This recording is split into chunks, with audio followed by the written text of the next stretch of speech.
자국의 국가 안보를 가장 중요시하기 때문에 자기 주변이 군사적인 위협이 된다든지 핵을 만든다 그러면 전쟁을 두려워하지 않고 폭격을 해버립니다. 중국은 전 세계 히토류의 90%를 가지고 있습니다. 미국의 입장에서는 히토류가 없으면 미사일도 못 쏘고 항공모함도 못 띄우고 인공위성도 발사를 못합니다. 중국이 전 세계 히토류를 다 독점하고 있다 보니까 트럼프 대통령에 대해서 누가 지금 반대를 잘 하겠습니까? 월급의 25%를 시가총액 1등만 사는 겁니다. 한 30년 투자했더니 1조가 됐다는 겁니다. 현재 시가총액 1등은 미국은, 한국은 삼성전자입니다. 내 월급의 25%를 내 90%, 10%를 삼성전자를 사십시오. 안녕하십니까. 저는 세종대학교 경영학과의 김대종 교수입니다. 시청자 여러분에게 도움이 됐으면 좋겠습니다. 반갑습니다. 예, 이란과 이스라엘이 이제 전 세계에서 항상 활화산이다, 살아있는 화산이다 이렇게 얘기합니다. 잘 아시다시피 이란은 인구가 한 8천만 명 정도 되고요. 미국과 좀 적대적인 관계에 있습니다. 이스라엘은 우리 대한민국하고 아주 비슷한 나라입니다. 이스라엘은 세계 인구의 2천만 명밖에 없습니다. 현재 본토에 한 1천만 명 있고 미국과 유럽에 한 1천만 명 있습니다. 딱 2천만 명이 이스라엘 인구인데요. 이스라엘은 디아스포라라는 말을 씁니다. 우리는 그것을 흩어진 민족이다 이렇게 부르는데요. 우리나라는 현재 똑같습니다. 우리나라에 한국에 5천만 명, 북한에 한 2,500만 명, 해외에 한 1,000만 명 있습니다. 그래서 우리나라 인구는 현재 한 8천만 명 정도 된다 이렇게 보는데 이스라엘 다음으로 우리 대한민국이 흩어진 민족의 2등입니다. 그러니까 우리가 일제강점기도 거치면서 또 6.25 전쟁도 거치면서 많이 흩어졌다 이렇게 볼 수가 있고 이란과 이스라엘의 전쟁은 바로 이런 겁니다. 이란은 핵을 개발하려고 했습니다. 이번에 이스라엘이 폭격한 이란의 그 지역은 한 5개 정도의 핵무기를 만들려고 했습니다. 지금 현재 이스라엘은 핵무기를 가지고 있습니다. 미국의 전개를 움직이는 것은 바로 이스라엘이다 이렇게 알고 있죠. 미국 정치인의 약 30%가 바로 이스라엘입니다. 우리가 알고 있는 골드만삭스, 투자은행들, 그 다음에 방송사들, 스티븐 스티벌그 같은 세계적인 영화감독, 전 세계에서 중요한 그런 업종의 30%는 다 이스라엘 국민이다 이렇게 알고 있으면 되겠습니다. 대표적으로 유태인의 대표적인 아인슈타인, 그 다음에 페이스북을 만든 주커버그, 그 다음에 구글을 만든 게이 버린 이런 사람들 다 이스라엘 사람입니다. 그러니까 미국 정계를 움직이고 또한 이스라엘은 2000년간 나라가 없었다가 1945년도에 나라를 팔레스타인을 밀어내고 되찾았습니다. 바로 이런 이유 때문에 이스라엘은 가장 중요한 것이 국가의 수호이다. 1,000만 명밖에 없지만 여기는 남자 여자 다 군대를 가게 됩니다. 그래서 이란이 핵을 개발하려고 한다 이런 모사드가 첩보를 얻고는 이번에 이란을 폭격하게 된 것이다. 결론은 자기의 영토를 지키고 국가를 수호하겠다는 그런 의지 때문에 위험을 무릅쓰고 이란을 폭격했고 또 이란의 입장에서도 가만히 있을 수가 없습니다. 시아파의 맹주이기 때문에 또 이란도 공격을 했고 그런 상황이다. 그래서 아마 저는 이게 쉽게 빨리 끝날 것 같지는 않습니다. 그렇지만 이란의 입장에서는 전쟁을 지속할 만한 경제적인 힘이 없습니다. 15년 이상 미국이 봉쇄로 인해서 경제가 거의 피폐된 상황이다. 그래서 이란도 전쟁을 수행한 의지가 없다 보니까 더 이상 이스라엘이 공격하지 않으면 이란도 공격하지 않겠다 이렇게 먼저 화의를 내밀었습니다. 이스라엘은 계속 폭격을 하겠다고 얘기하고 있고 이란은 전쟁을 빨리 좀 그만두자 이렇게 얘기하고 있는 겁니다. 또한 트럼프 대통령은 이란과 핵협상을 원래 앞두고 있었습니다. 이란이 핵물질을 동결한다면 이란을 경제 제재에 풀어주고 좀 돕겠다 이런 취지였습니다. 결론은 아마 이게 오래 되지는 못할 것이다. 오래 가지는 못하고 화해를 해야만 또 전쟁을 막기 위한 것이다. 이렇게 볼 수 있습니다. 이번에 이제 이스라엘이 이란의 수뇌부를 많이 공격해서 혁명수비대장이라든지 군 참총장이라든지 이런 사람들이 많이 사망을 했습니다. 이게 바로 모사드의 위력이다 이렇게 볼 수 있는데 모사드는 미국의 CIA와 다음으로 세계 최고의 첩보기관입니다.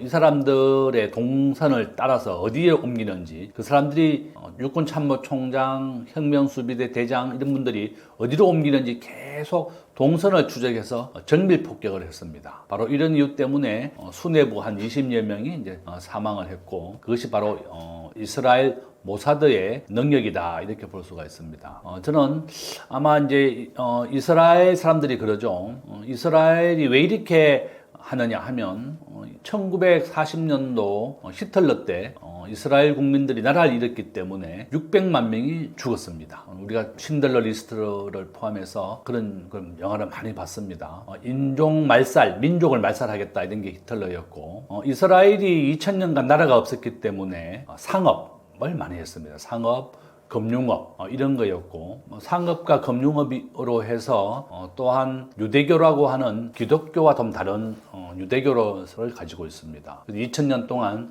자기들이 지키고 있는데, 그러니까 자기 가족의 대부분을 2차 세계대전 때 잃었고, 조국이 얼마나 중요하다는 것을 알기 때문에 목숨을 걸고 일을 합니다. 바로 이런 이유 때문에 핵을 이란도 가지게 된다면 이스라엘이 공격을 받을 수가 있습니다. 이스라엘은 이미 핵을 가지고 있습니다. 핵이라고 하는 것은 안전장치로 가지고 있는 겁니다. 바로 이런 이유 때문에 강경한 입장이고, 이란은 이번에 큰 타격을 입었다 이렇게 볼 수 있습니다. 이란과 이스라엘 상황은 굉장히 어렵습니다. 지금은 이제 오른쪽에 한번 보면 세계 경제의 규모입니다. 우리가 전 세계 GDP를 가장 최근의 자료인데요. 이게 집계하는데 한 3년 정도 걸리기 때문에 그렇습니다.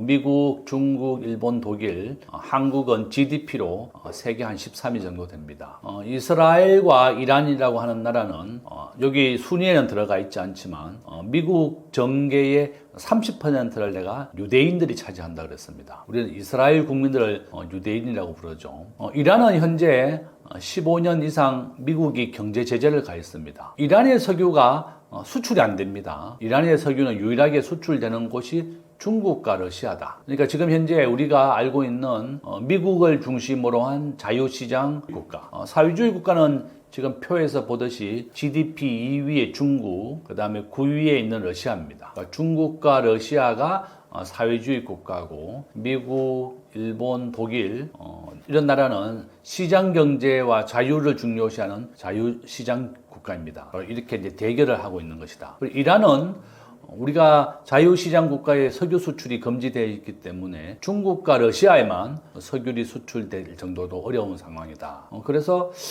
굉장히 어렵더라고요. 제가 있는 우리 학교에 이란에서 온 교수님이 한 명 있습니다. 이분이 우리 학교 교수를 하고 계시면서 또 다른 우리나라 초등학교 다닙니다.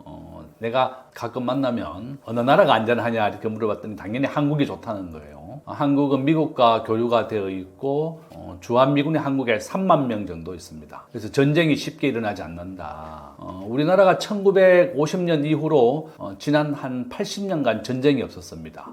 전쟁이 없었기 때문에 한국 경제 발전에 큰 도움이 됐다고 저는 보고 있고, 현재 이란은 굉장히 경제적으로 어렵고 힘든 상황이다. 이스라엘은 미국의 도움을 받아서 가장 번영된 중동에 있는 국가다 이렇게 보시면 되겠습니다. 지금 현재 이스라엘과 이란의 충돌에 대해서 주변 국가들도 아주 막 극심하게 반발을 하고 있습니다. 왜 이스라엘이 이란을 폭격했느냐? 이스라엘 입장은 그렇습니다. 나는 핵무기를 가져도 되지만 반대 세력인 이란은 절대 핵을 가지면 안 된다. 또 이렇게 얘기하고 있고, 유럽도 세계 러시아와 우크라이나 전쟁이 한창 벌어지고 있는 와중에 이스라엘이 또 자기를 지키기 위해서 이란을 공격했습니다. 이런 이유 때문에 또 주변에 있는 중동 국가들이 이스라엘을 상대로 또 전쟁을 하기도 굉장히 어렵습니다. 우리가 중동의 1차 전쟁, 2차 전쟁 계속 있었습니다. 이집트하고도 전쟁을 했었고, 또 주변 지역 시리아 뭐 이런 나라하고도 전쟁을 많이 했었죠. 그래서 이스라엘은 일단 1000만 명밖에 없지만 거기에서 가장 군사력이 강하고 또한 핵무기를 가지고 있는 나라가 바로 이스라엘이다. 주변국들이 굉장히 반대를 하면서도 또 군사적으로 대응하기에는 이스라엘에 비해서 좀 약하고, 이스라엘의 뒤에는 바로 미국이 있습니다. 지금 표에서 보는 것처럼 GDP 세계 25조 달러로 세계 1위, 중국이 한 17조 달러로 미국이 한 70% 정도를 차지하고 있습니다. 그 주변에 있는 나라들, 독일, 영국, 프랑스 이런 나라는 이제 GDP가 뭐 한 10위 이내의 기업이다. 요점은 서방 세계, 특히 이스라엘은 자국의 국가 안보를 가장 중요시하기 때문에 자기 주변이 군사적인 위협이 된다든지 핵을 만든다 그러면 전쟁을 두려워하지 않고 폭격을 해버립니다. 모든 나라가, 우리도 마찬가지입니다. 전쟁을 절대 두려워하지 마라. 처칠이 한 말입니다. 처칠이 전쟁을 두려워해서는 평화를 지킬 수 없다. 이게 가장 중요한 말이다. 우리나라도 국가 안보를 가장 중요시해야 되고 그 다음이 안보 다음에 바로 경제입니다. 바로 이스라엘이 이와 같이 가장 중요한 안보, 국가를 지키기 위해서는 전쟁을 불사하고 있고 주변 국가들이 다 반대하고 있지만 자국에 지키기 위해서는 이렇게 과감하게 행동을 한다. 이렇게 볼 수 있습니다. 이런 현상에 대해서 미국의 입장은 미국은 이번에 선언을 했습니다. 우리는 절대로 이스라엘을 지원해주지 않는다. 우리는 그냥 지켜만 보겠다. 이렇게 얘기했었고 트럼프 대통령은 지금 네타냐후 이스라엘 총리와 아주 가까운 사이입니다. 선거 때도 네타냐후가 트럼프를 방문해서 지지를 했을 정도다. 이렇게 볼 수가 있고 앞에서 말씀드린 것처럼 하버드 대학이 지금 중국 유학생들 문제도 있었고 시끄러웠었는데 바로 하버드대가 반유대주의, 유대인들을 반대하는 시위를 허용을 했습니다. 우리가 대학이라고 하는 것은 자유롭게 비판하고 반대의 의견을 낼 수 있는 게 바로 대학입니다. 그러니까 이제 정부 정책이나 미국도 마찬가지죠. 트럼프 대통령에 대해서 누가 지금 반대를 잘 하겠습니까? 대부분 못 하는데 대학은 그래도 이런 것을 좀 자유롭게 말할 수 있는 입장에 놓여 있습니다. 그러니까 하버드 대학에 대해서 유학생 비자를 다 취소해 버린다든지 유학생을 못 받게 하겠다 이렇게 했을 정도입니다. 결론은 뭐 미국과 중국은 이번에 화해를 했죠. 중국은 전 세계 히토류의 90%를 가지고 있습니다.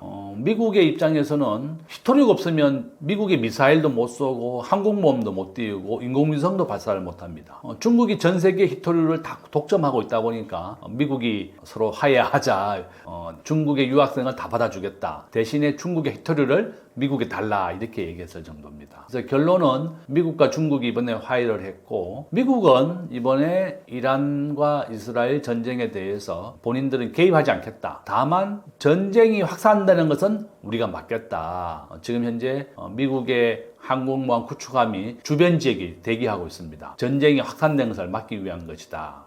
미국은 현재 지켜만 보고 있겠다 이렇게 얘기했고 트럼프 대통령도 사전에 이스라엘이 공격한다는 것을 통보받았다고 얘기는 했습니다. 본인이 시인을 했습니다. 이스라엘이 공격한다는 얘기를 들었다. 그렇지만 우리는 관여하지 않았다. 이렇게 말하고 있다. 이렇게 말씀드립니다.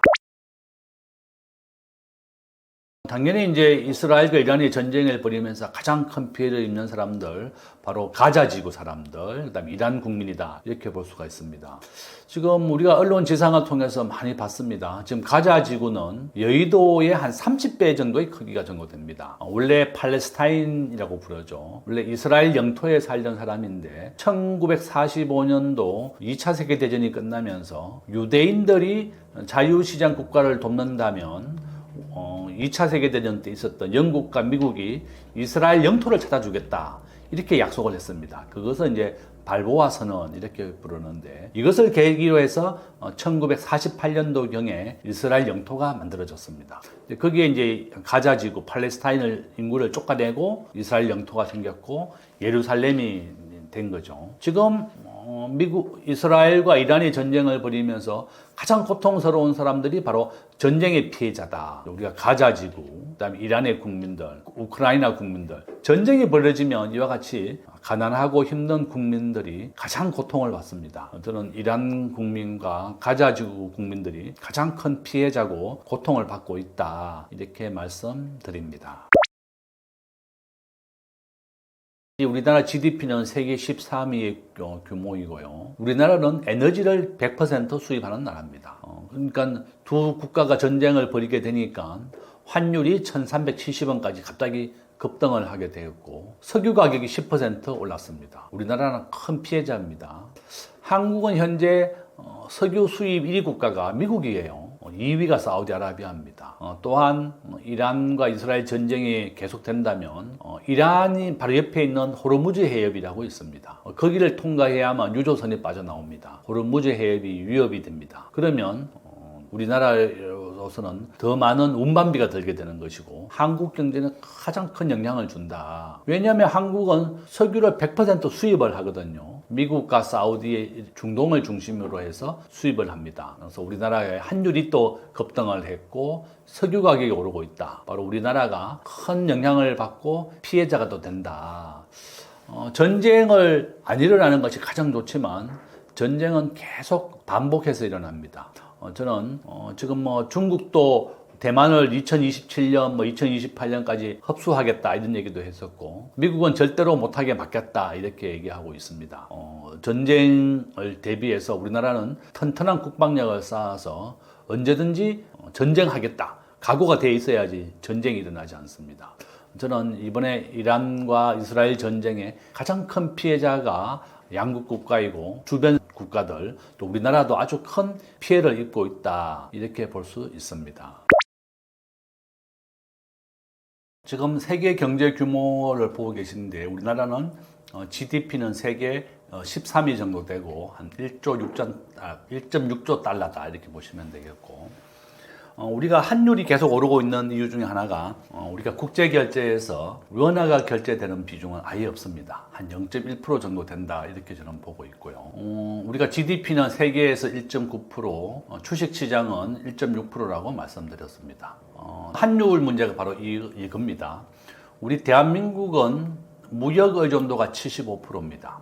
수출과 수입으로 먹고 살고 우리나라의 식품 수입의 90%가 다 해외에서 가져옵니다. 콩, 밀가루 다 90%가 해외에 가져옵니다. 환율이 계속 오르고 있습니다. 지금 1370원으로 안정이 됐지만 저는 올 연말에 다시 1500원, 1600원 다시 오른다고 봅니다. 그럼 수입 물가도 계속 더 오르게 될 겁니다. 저는 이제 항상 얘기하는 게 우리나라가 금융시장이 워낙 불안하다. 이게 환율의 원달러가 82% 확률로 앞으로 계속 오른다는 이유입니다. 바로 이런 이유 때문에 제가 항상 얘기하는 게 우리가 국내와 미국 주식시장을 미국의 90%, 한국의 10%를 사야 된다. 환율이 계속 오르기 때문에 그렇다는 거고 물가 역시 82% 확률로 계속 오르게 되어 있습니다. 요점은 우리나라 기업들이 스스로가 가격 인상을 하는 것을 좀 자제를 해야 됩니다. 우리가 식품이나 의식주입니다. 옷, 먹는 거, 주택은 필수재입니다. 필수재라고 하는 것은 가격이 아무리 올라도 먹지 않으면 안 됩니다. 안 먹으면 죽습니다. 그런데 식품 기업들이 물가는 2% 올랐는데 라면이라든지 계란, 모든 식품은 한 6%, 3배 이상 올랐습니다. 최근에 계란 보니까 7,000원 정도 하더라고. 100% 가까이 올랐습니다. 그러니까 우리 국민들이 굉장히 힘들어하고 있고 물가라고 하는 것은요. 400개의 품목을 가지고 계산합니다. 400개가 작년에 비해서 얼마나 올랐느냐 이렇게 계산하는데 기업들이 스스로가 좀 자제해야 되겠습니다. 지난 6개월간 대통령 선거한다고 좀 혼란스럽다 보니까 통제하는 정부가 없다 보니까 가격을 마음대로 올린 것이다. 저는 그렇게 보고 있고 식품 기업들도 본인들은 이제 인건비가 올랐고 국제 가격이 올랐기 때문에 그렇다. 근데 최근에 국제 가격이 내렸습니다. 오히려 국제 밀 가격이 내렸다. 그렇다면 좀 내려줘야 되는데 오르기만 하고 절대 내리지가 않습니다. 우리는 이것을 경제학에서 하방 경직성이 강하다 이렇게 얘기합니다. 내리지 않는다는 뜻입니다. 결론은 우리가 물가 수준 2% 정도의 가격을 올리는 것은 필요하지만 라면 6% 올랐거든요. 이렇게 한 3배 이상 올랐다. 과도하게 가격을 올리는 것에 대해서는 좀 식품 기업들이 자제를 해야 되고 농심, 오뚜기 이런 식품 기업들 막 수천억씩 흑자가 났습니다.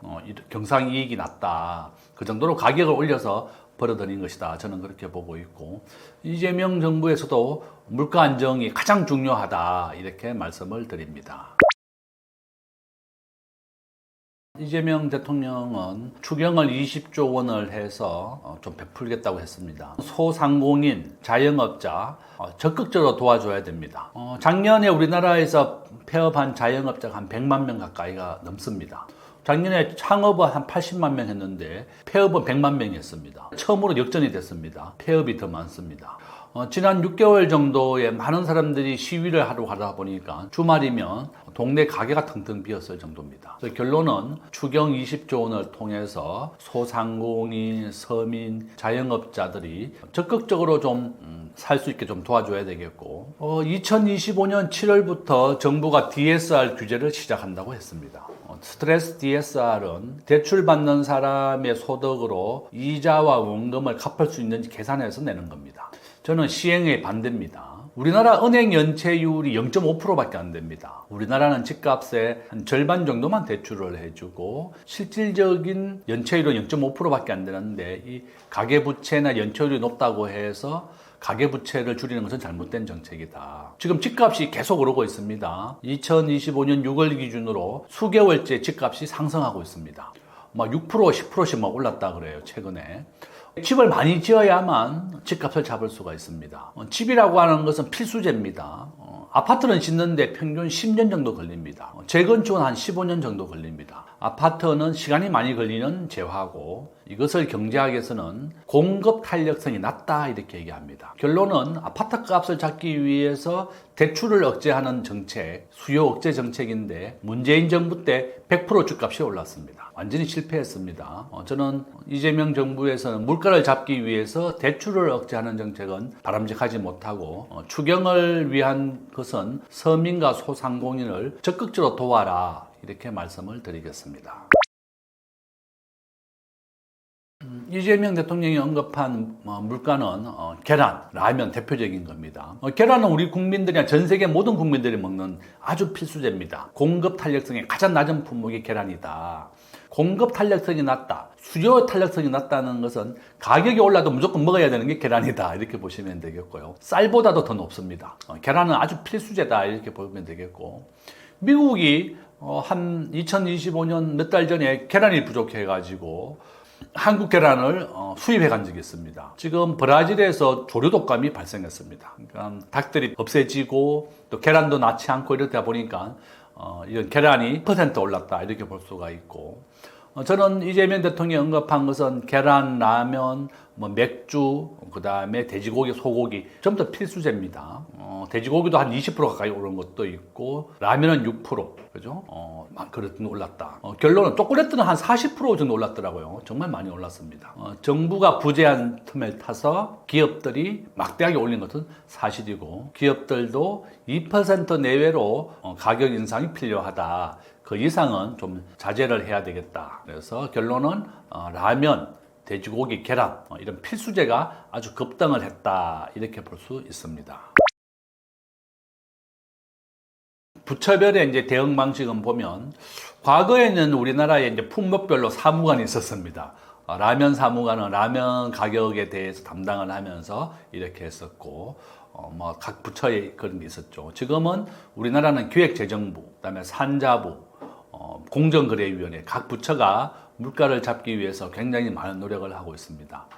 저는 제일 좋은 방법이 공급을 열려야 됩니다. 우리가 수요와 공급의 법칙에 의하면 공급이 많아지면 당연히 가격은 떨어지게 되어 있습니다. 그래서 정부가 우리는 밀가루를 포함해서 곡물의 한 90%, 콩은 90% 다 수입입니다. 공급을 많이 늘려야 되겠습니다. 한 나라가 아니라 많은 나라에서 수입을 해야 되겠고 두 번째는 수입 가격에 대해서 관세를 없애야 됩니다. 우리나라의 평균 관세율은 12%입니다. 식품에 대해서는 관세를 0원으로 만들고 더 많은 가격을 낮출 수 있도록 도와줘야 되겠다.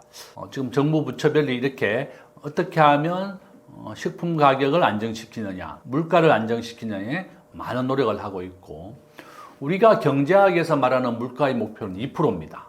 적정한 물가는 2% 이상 되는 것은 굉장히 위험하다고 보고 있습니다. 우리가 코로나 때 물가가 10%까지 올랐습니다.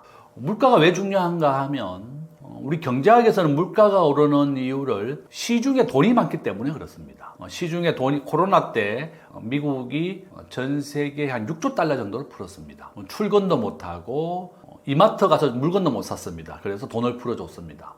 코로나가 끝나고 나니까 시중에 너무 돈이 많아서 물건 가격이 10%까지 올랐습니다. 그래서 미국이 물가를 잡기 위해서 은행의 기준금리, 대출금리를 0%까지 낮췄던 것을 5.5까지 올렸습니다. 지금 현재 미국의 기준금리는 4.5%, 한국은 2.5%입니다. 미국이 은행 대출금리가 더 높습니다. 이재명 정부에서는 기준금리를 2.5에서 2.0까지 낮출 겁니다. 아마 은행의 대출금리를 더 낮추고 경제를 살리기 위해서 할 것이다. 저는 각 정부 부처가 물가를 잡기 위해서 더 많은 노력을 해야 될 것이다. 이렇게 말씀을 드립니다.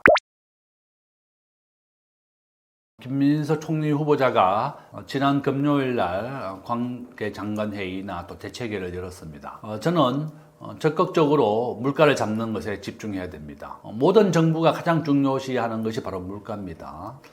미국은 1980년도에 물가가 21%까지 올랐습니다. 우리나라도 1980년도에 물가가 20%씩 오른 적이 있었습니다.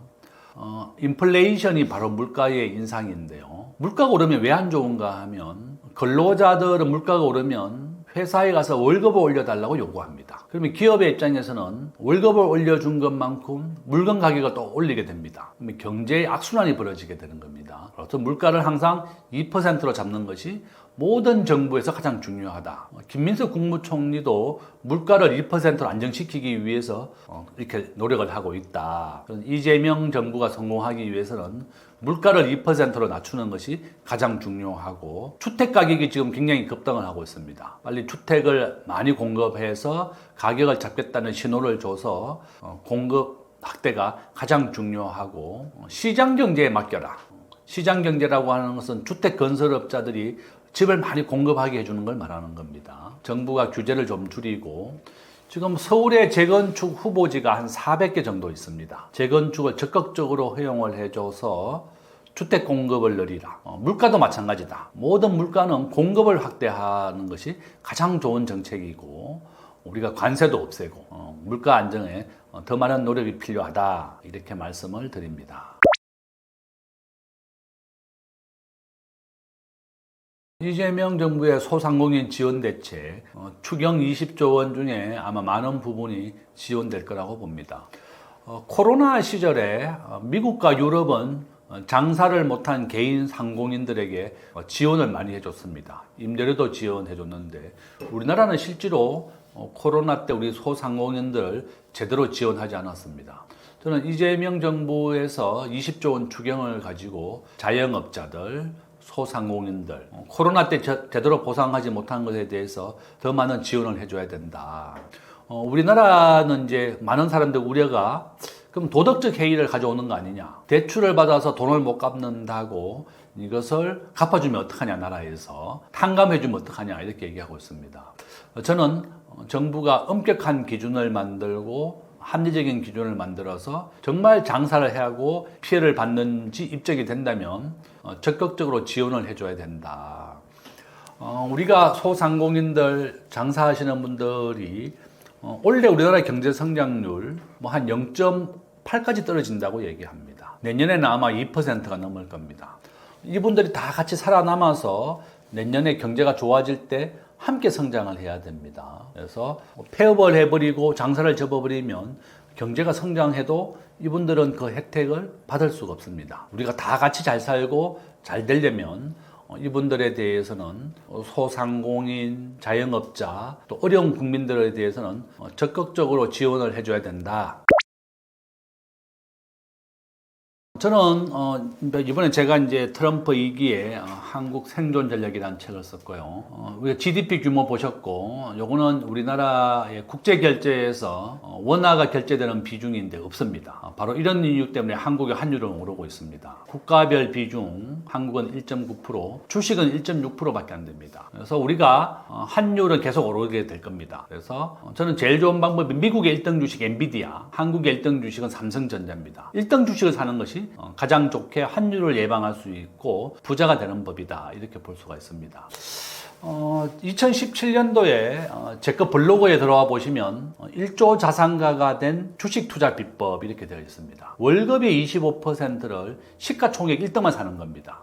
그분은 1970년도에 한국에서 교수를 하면서 월급의 25%를 매달 시가총액 1등만 샀대요. 1970년도에 건설주, 화학주, 은행주, 2000년부터는 삼성전자입니다. 그래서 월급이 25%를 한 30년 투자했더니 1조가 됐다는 겁니다. 여러분 오늘 유튜브를 보시면 꼭 따라해 보십시오. 내가 월급이 25% 시가총액 1등을 사는 겁니다. 현재 시가총액 1등은 미국은 엔비디아하고 한국은 삼성전자입니다. 그래서 내 월급의 25%를 엔비디아의 90%, 10%를 삼성전자를 사십시오. 시가총액 1등을 사시면 되겠고, 제 블로그에 들어오든지 아니면 저한테 카톡을 보내주든지 아니면 1조 자산가가 된 70대 투자 비법 이렇게 하면 그 기사가 잘 나옵니다. 2017년도 더 벨이라고 해서 나온 기사이고 정말 재미있습니다. 또한 두 번째는 한국에서 부자가 되는 방법은 아파트 청약통장에 가입하는 겁니다. 지금 우리가 환율은 제가 앞에서 얘기했죠. 앞으로 환율은 계속 오르게 되고 우리나라 현재 GDP 대비 외환보유가 4천억 달러가 무너질 겁니다. 지금 GDP 대비 20%밖에 안 됩니다. 홍콩, 대만은 지금 70%가 넘습니다. 저는 한국도 외환위기가 또 올 수 있다. 항상 이렇게 경고를 하는 사람 중에 하나입니다.